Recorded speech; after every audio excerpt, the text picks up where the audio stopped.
মা, তুমি কেমন আছো? একটু কষ্ট হচ্ছে বাবা। আমি এখানে আছি মা। তুই খুব ভালো ছেলে।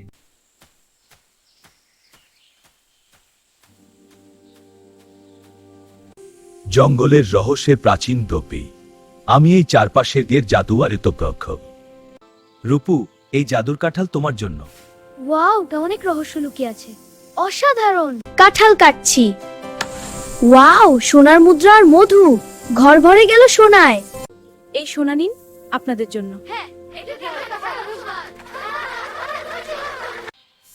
ওহো, এই সেই জাদুর কাঁঠাল গাছ, এর ফলগুলো আমার হবে। হ্যাঁ, এই আলো আমাকে রাখছে, আমি এর মালিক হব। এবার কাঁঠালটা কাট।